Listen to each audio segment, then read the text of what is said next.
우리 사랑하는 성도님들, 지난 한 주간 잘 지내셨습니까? 저도 우리 성도님들 기도해 주셔서 건강히 잘 지내고 오늘도 이렇게 말씀을 전하게 되어서 감사합니다. 어젯밤까지 원고에 쓰지 않았습니다. 이 내용은. 그런데 아침이 되어서 이렇게 꽃을 달아주시고 또 우리 성도님들 꽃을 단 모습을 보니까 일부 예배 때 그렇게 마음이 뭉클해져요. 저는 31살 때 이곳에 왔습니다. 그래서 32년을 이곳에서 목회를 했습니다. 그러니까 제 나이가 어떻게 된지를 아시겠죠? 예. 그런데 그런 과정 속에 나이가 들어도 부모님, 특별히 어머님을 생각하면 마음이 늘 뭉클해지는 거예요. 어쩔 수 없이 살다 보면 우리에게는 감성보다는 이성이 더 뛰어나게 되는 법입니다. 그런데도 불구하고 감성적인 마음의 느낌이 많이 다가와요.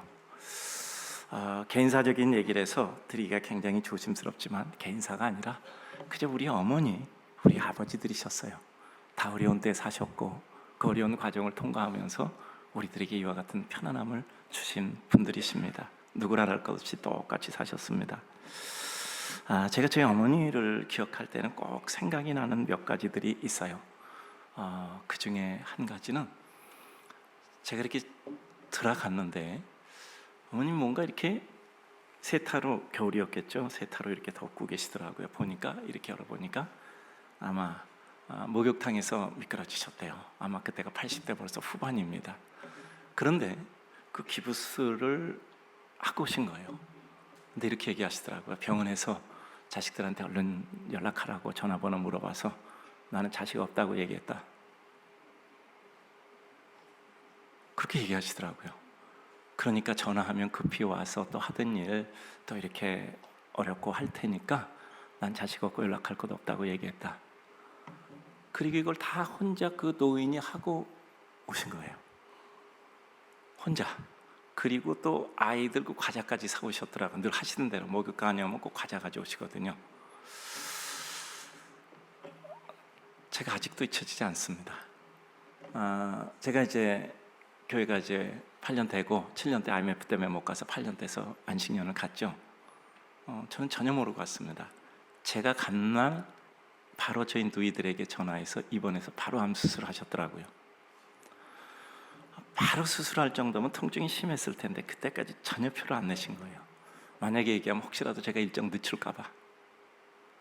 저는 그게 부모님의 모습이라고 생각을 합니다.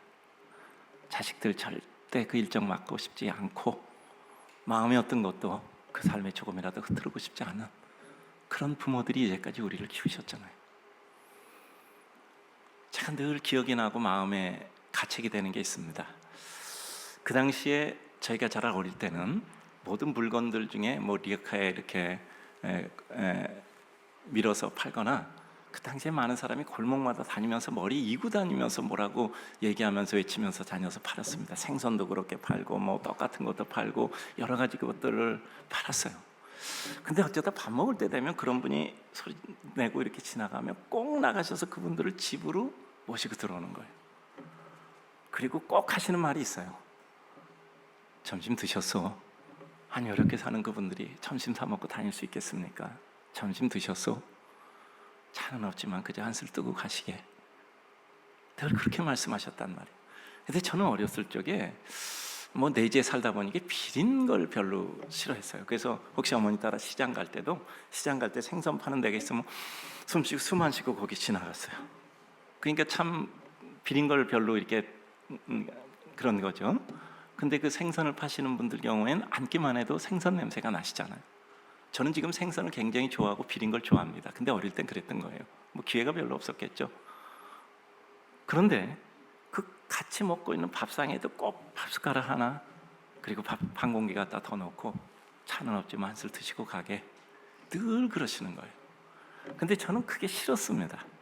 냄새가 저는 견디기 힘들었으니까.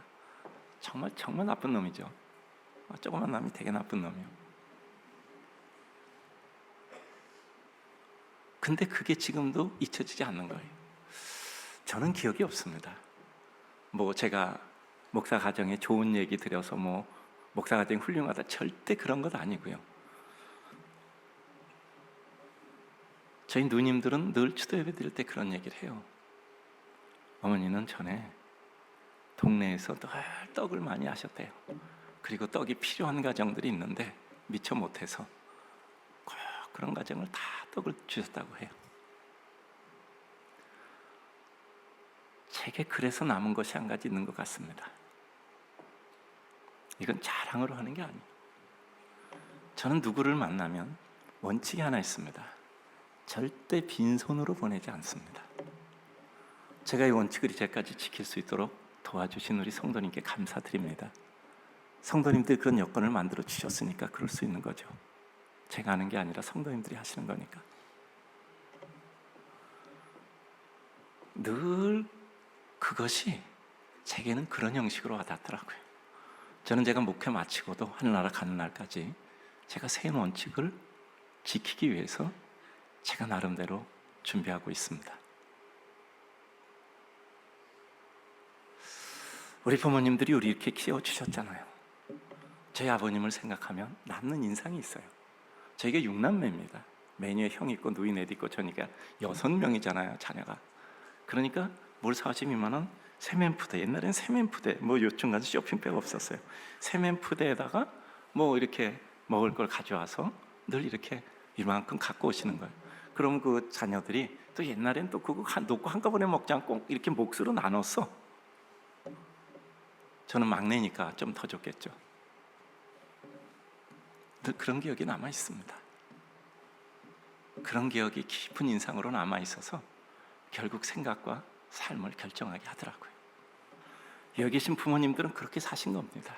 없는 시대에 태어나서 고통스러운 삶의 능성과 그리고 역사의 강을 타고 흘러오신 거죠. 오늘 이 자리에 계신 모든 부모님들께 하나님의 은혜, 은총, 기쁨이 함께 하시기를 주님의 이름으로 축복합니다.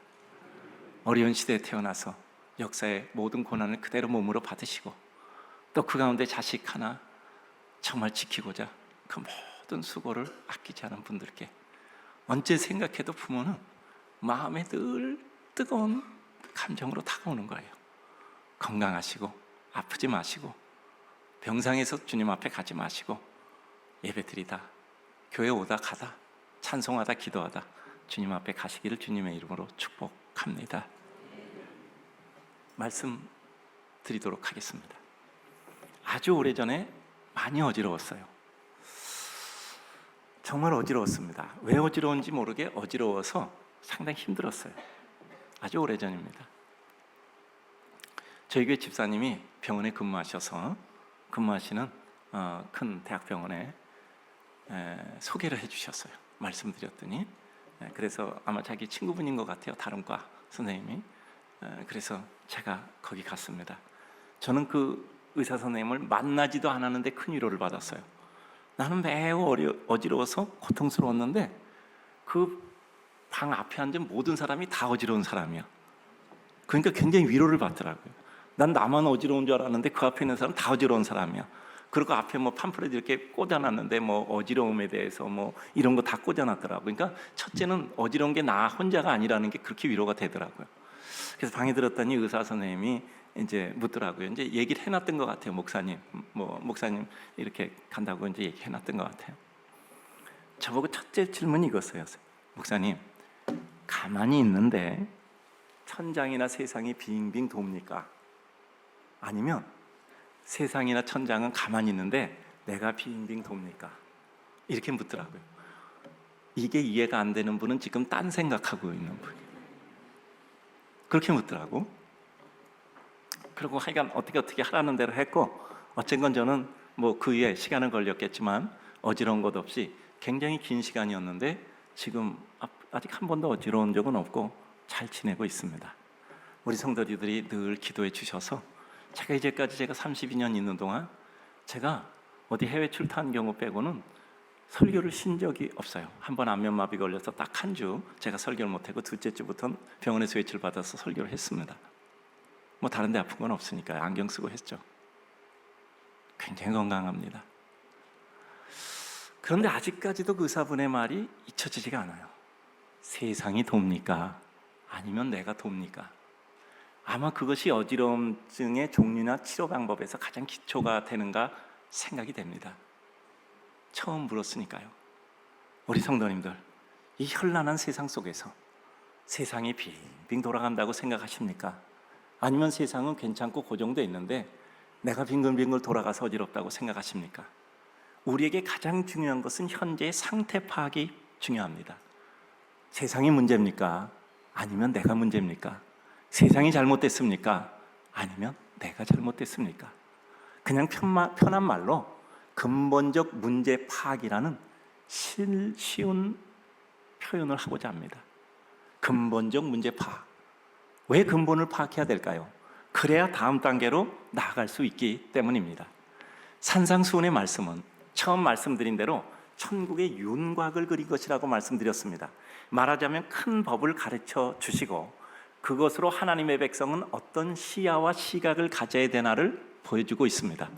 주님 말씀이 산상수훈을 볼 때마다 오늘 4번째 전하는데 바닷물은 바가지로 퍼서 옮길 수가 없어요. 바닷물은 큰 수로를 파서 끌어들이는 것이라고 생각합니다.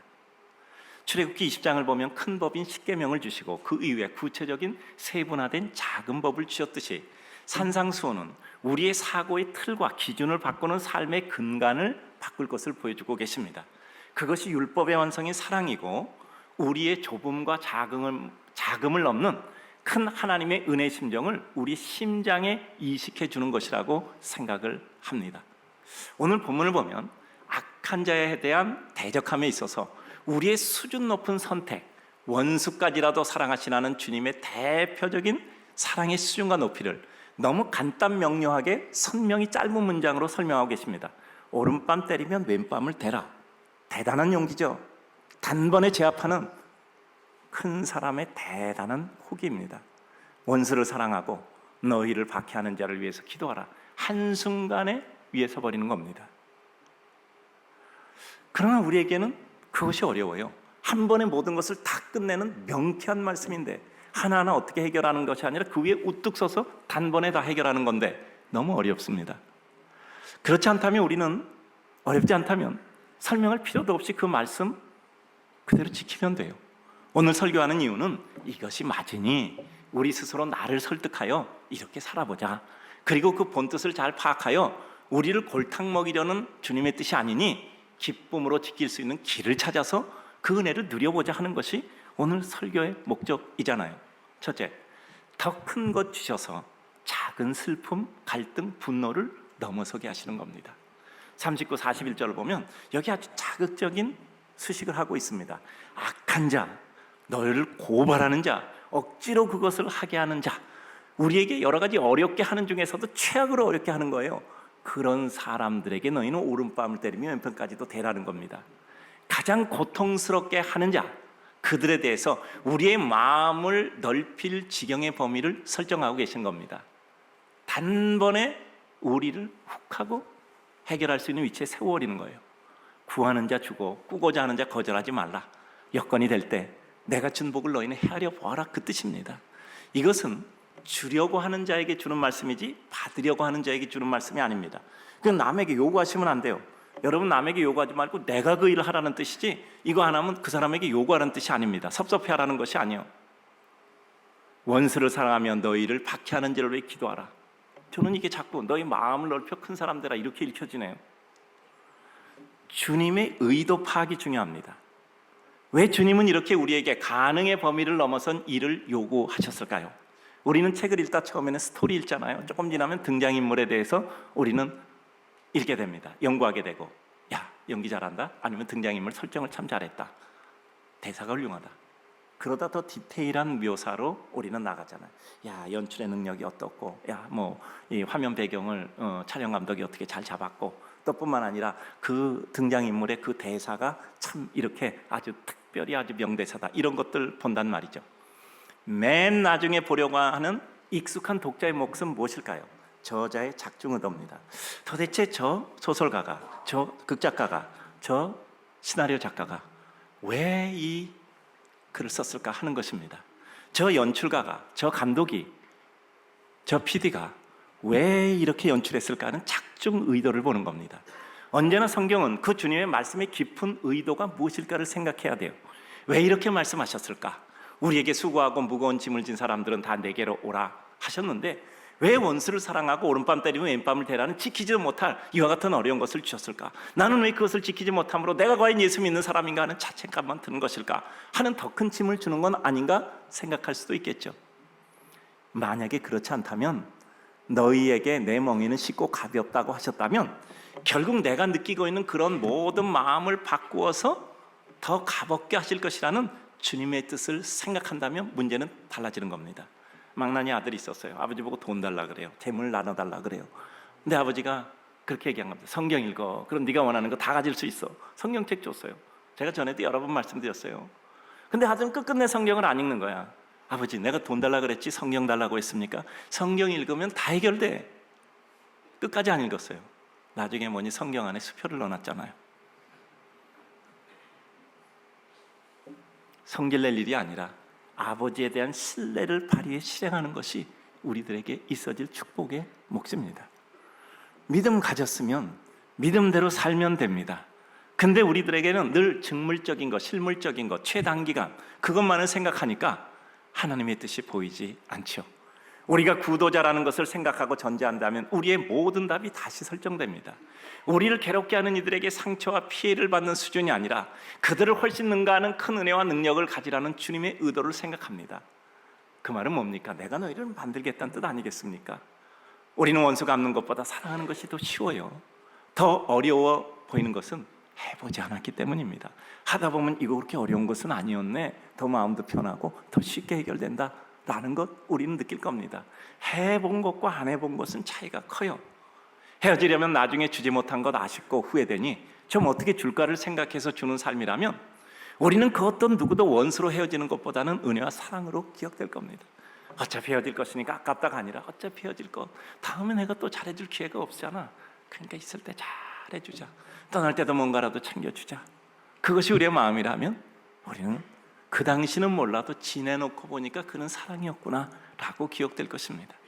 지금 드는 생각이 생각의 전부가 아니에요.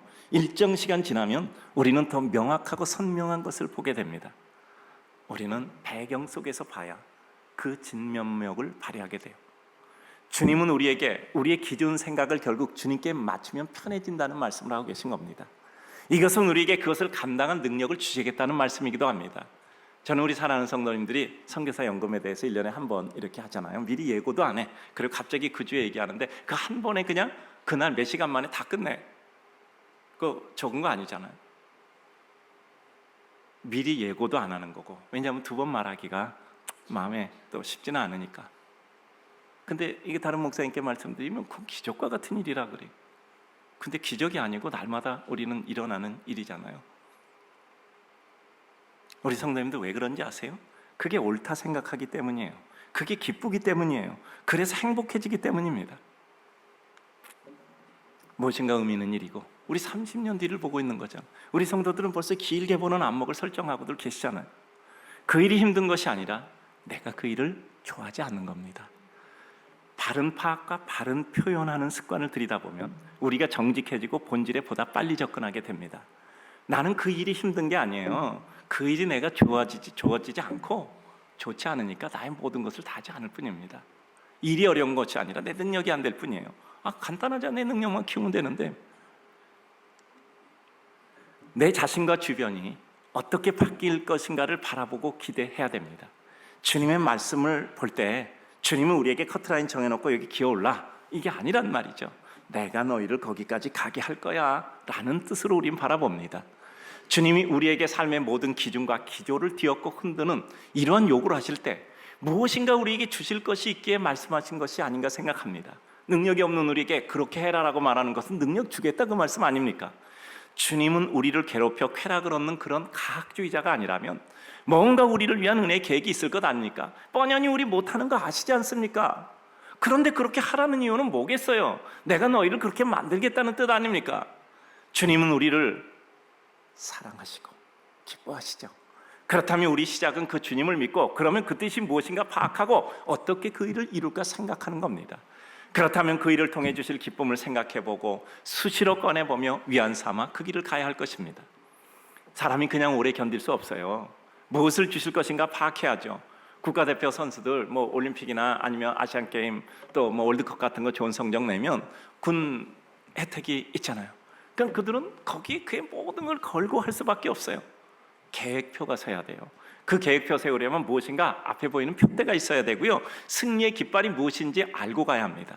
가장 중요한 것은 구도자로서 영원한 생명의 길을 찾는 겁니다. 그 과정조차 기쁘게 가는 것입니다. 나뿐 아니라 다른 사람까지 기쁨에 동참시키는 겁니다. 나는 가는데 다른 사람 가는 거 싫어 라고 생각하면 천국에 대한 이해를 못한 것이죠. 우리가 막으면 주님도 우리 막습니다. 우리가 진정 하나님의 백성이라면 내가 싫어하는 사람 망하면 어떻겠습니까? 잘됐다 시원하다 생각되겠죠. 그러나 어느 날 내 믿음이 더 좋아졌어요. 그때 가슴 아프지 않겠습니까? 내가 좀 더 능력이 있어서 그가 잘 되게 해서 정말 그가 나를 도울 수 있겠다면 얼마나 좋았을까. 나는 나를 가로막는 자 망하는 것까지는 볼 능력이 있지만 내가 나를 가로막는 자를 하나님의 은혜를 받는 자가 되게 하여 흥하게 하는 능력까지는 없었구나 하는 내 한계에 대해서 흐릿하지만 가슴 아픔이 있을 것입니다. 진정한 믿음은 실천이니 우리는 내가 할 수 있는 범위 내에서 한번 말씀대로 해봐야 합니다. 내 깨달음이 진정인가 하는 것은, 내 믿음이 진정인가 하는 것은 결국 어떤 생각을 실천하는 것이며 그것을 꾸준히 끝까지 약속대로 정한 대로입니다. 수없이 들으셨잖아요. 약속대로 정한 대로 꾸준히 끝까지. 그것이 쉽지 않으나 우리가 하나님의 진정한 은혜를 받을 때 나 자신의 부족을 깨닫고 주님 앞에 나아갈 때 주어지는 하나님이 주시는 축복입니다. 두 번째입니다. 주님이 말씀하시는 자기 부인의 불합리한 상황에 어떻게 우리가 우리를 부인해요? 왜 나는 고통스럽고 힘들고 어려운 것일까? 이유입니다. 내 수준을 넘어서는 사안에 대해 쉽게 대처할 준비와 여건이 마련되지 않았기 때문에 그래요. 말씀을 받을 때 부담스러운 것은 그 말씀의 기준에 내가 아직은 미숙하고 작기 때문이잖아요. 그럼 그게 끝은 아니잖아요. 성숙해지고 커지면 돼요. 그렇다면 우리는 큰 믿음이 있으면 좋겠는데 그게 잘 안 된단 말이죠. 사랑하라 했는데 미운 걸 어떻게 합니까? 평안하라 했는데 마음이 불안한 걸 어떻게 합니까? 염려 말라 하는데 염려되는 걸 어떻게 합니까? 그러나 우리는 그 속에 들어가면 오히려 편하죠. 제가 여름에 산에 가면 덥지 않느냐 말씀하시는 분 많습니다. 근데 그렇게 덥진 않아요. 왜냐하면 그렇지 않은 산도 있지만 많은 산들이 걸어가는 길은 대부분 나무들이 있어서 그늘이 됩니다. 또 땀 흘리는 구간이 있어도 어차피 흘리는 땀이니 오히려 시원하기도 해요. 비 맞고 가는 산행도 마찬가지입니다. 나름대로 맛도 멋도 있습니다. 모자 끝으로 뚝뚝뚝 떨어지는 빗방울과 얼굴로 튀어 타고 내리는 비도 그리 나쁘지만 않습니다.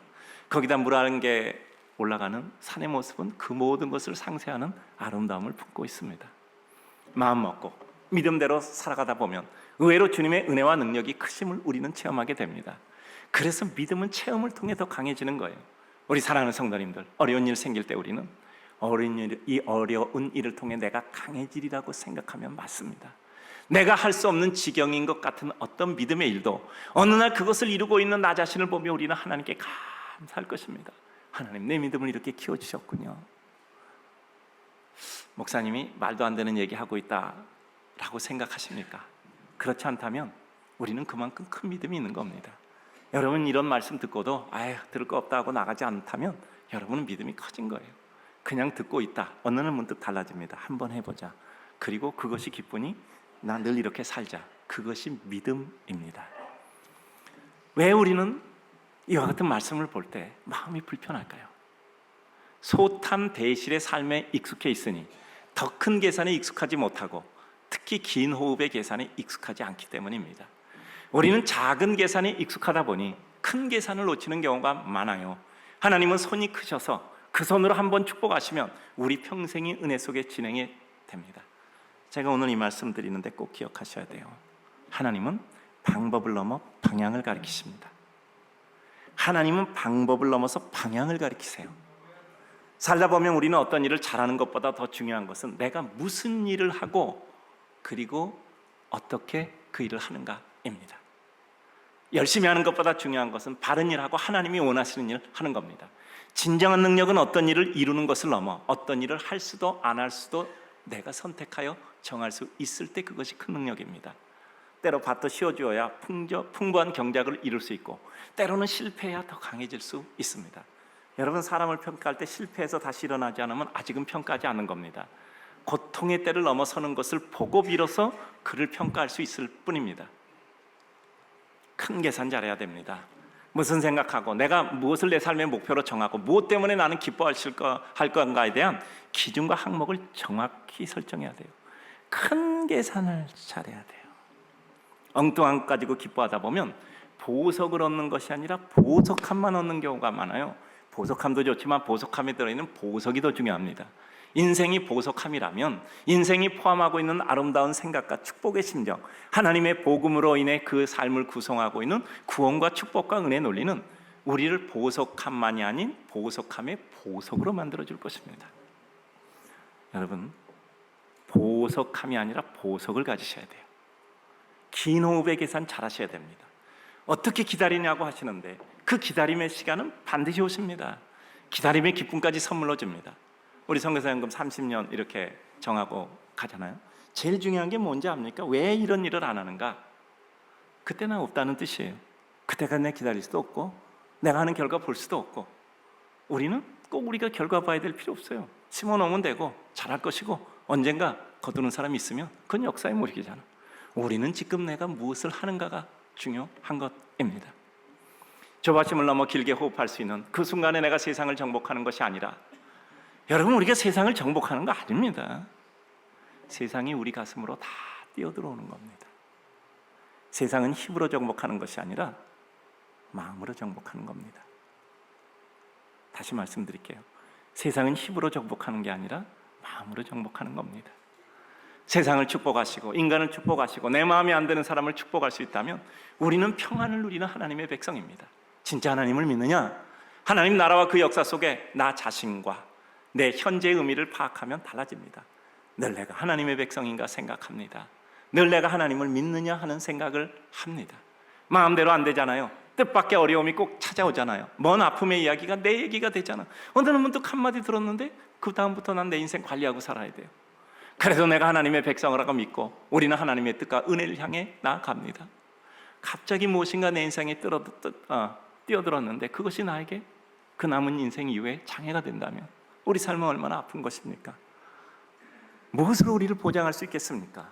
주어진 여건 속에 하나님의 뜻을 받아들여 그것으로 말미암아 이룰 수 있는 하나님의 은혜를 생각할 뿐이죠. 서로 우리 인생이 다 맞춰진지 할지라도 우리는 그 하나님을 바라보며 의식하며 기뻐하며 살다 가는 것입니다. 세 번째, 마지막입니다. 이 세상의 근본 사고와 정서와 삶의 방식과 다른 것을 주님은 왜 가르치셨을까요? 그것도 가장 최악의 나쁜 경우를 생각하며 그래도 오른밤 치면 왼밤을 대라, 오리가지 하면 십리까지 가지고 걷어달라 하면 소고까지 주라 하고 우리의 생각을 능가는 훨씬 더 높은 수준을 제시할까요? 가뜩이나 원수를 사랑하라니 더 큰 기쁨을 주시기 위해 우리의 지경을 한순간에 넓혀버리는 겁니다. 이런 것도 있구나, 생각하지 못한 세계도 있구나, 새로운 세계를 발견하는 겁니다.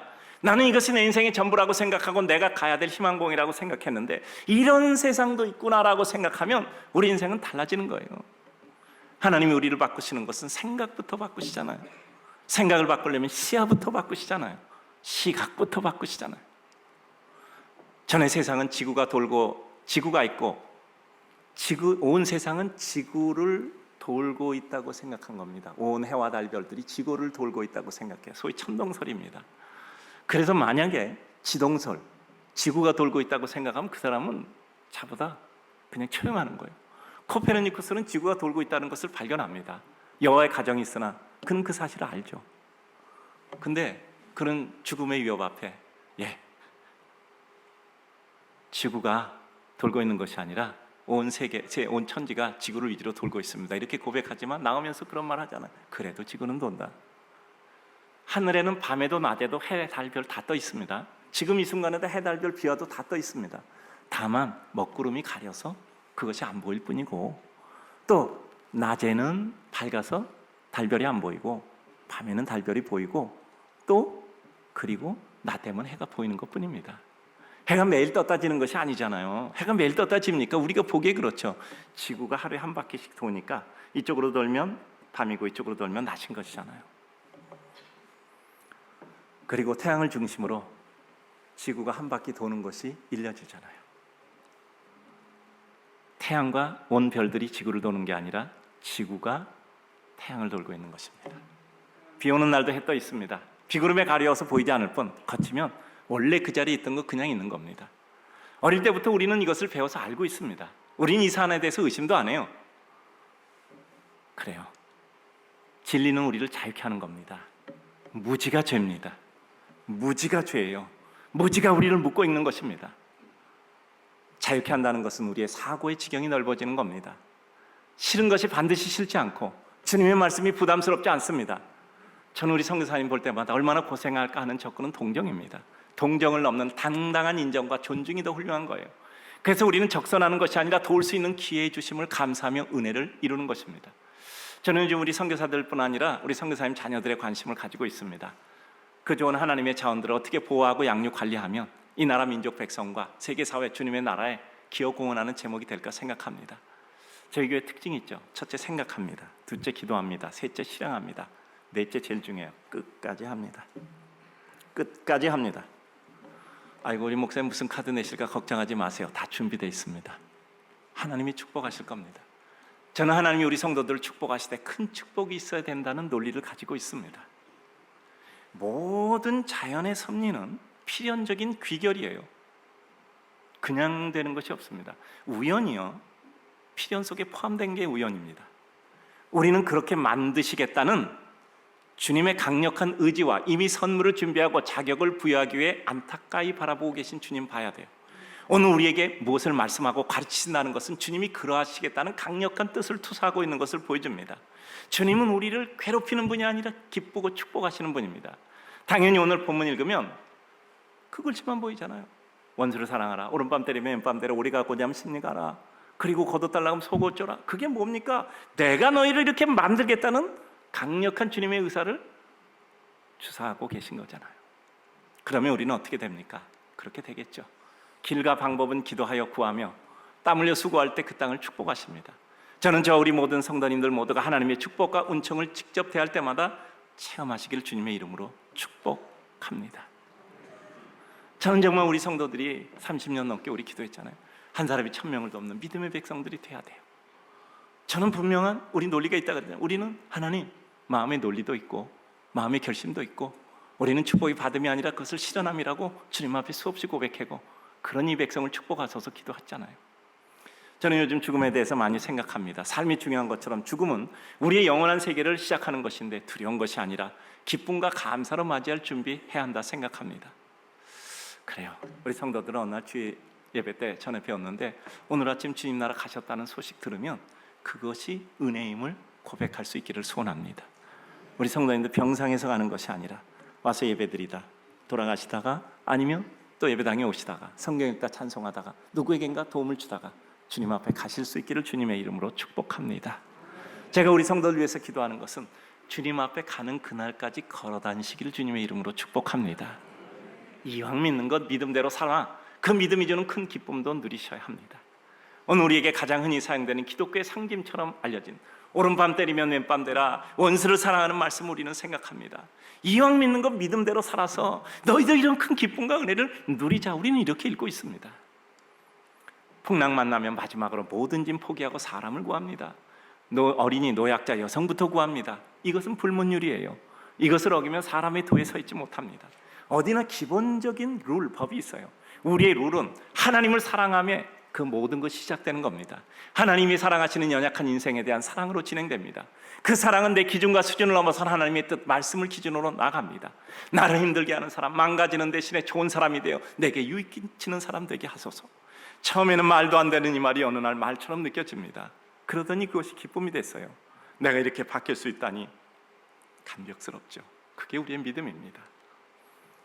우리 사랑하는 성도님들, 믿음의 백성 최선을 다하고 주어진 결과를 의연히 받아들이며 이것이 내 것 아니야 하면 억울하고 분하고 불편해서 바뀌는 것 없는데 마음만 불편한 것이 우리의 삶입니다. 결국 극복의 완성은 수용임을 깨닫습니다. 여러분, 우리의 삶을 극복해 가는 거예요. 근데 극복의 마지막 부분은 수용이에요. 내가 그렇게 원하는 것이 내가 원하는 것이 아니었을 때 나는 이루지 못함이 아니라 그것을 완성하여 이루는 것을, 그것을 내가 받아들이는 것란 말이죠. 그리고 그것을 통해서 하나님의 더 큰 은혜를 향해 나아가는 것입니다. 우리 사랑하는 성도님들, 큰 사람을 만드는 하늘의 법, 받아들일 수 없는 것을 받아들이는, 어느 한순간을 통해서 커져버리는 우리를 발견하는 것은 축복입니다. 이리저리 좌충우돌하다 깨닫는 것은 모든 것이 하나님의 섭리와 은혜 속에 진행된다음을 깨닫는 것입니다. 그때 우리 인생 달라집니다. 왜 이렇게 힘들까를 넘어서는 순간 어디를 향할지, 얼마나 달려가야 하는지, 지금 내가 무엇을 하는지가 눈앞에 보이게 되는 것이죠. 사랑하는 성도님들, 내게 도움되지 않는 생각, 여러 감정, 비교, 우월감, 교만, 열등, 분노 다 버리고 자유합시다. 진리가 우리를 자유케 하면 죄로부터의 자유입니다. 그것은 또한 우리를 묶고 있는 죄의 그림자, 죄악의 감각과 습관과 상처와 분노와 가해하고 있는 나 자신으로부터의 자유인 생활의 자유도 포함됩니다. 슬픔, 갈등, 분노를 넘는 주님의 축복의 의지를 바라봅니다. 어느 날 사물사항 모든 일들이 달라 보일 겁니다. 싫던 사람 가볍게 보이고 고맙게 보이고, 힘들고 불가능해 보이던 관계와 그 모든 것이 내 성장과 발전의 기회가 되었음을 감사하게 됩니다. 사람을 능가하니 일이 열리고 열린 문 달려가는 것이 우리의 모습입니다. 나를 향한 주님의 축복의 의지를 발견하는 순간 우리 인생 달라지는 것이죠. 사랑하는 성도님들, 큰 사람들 되시기 바랍니다. 큰 사람들 되시기를 바랍니다.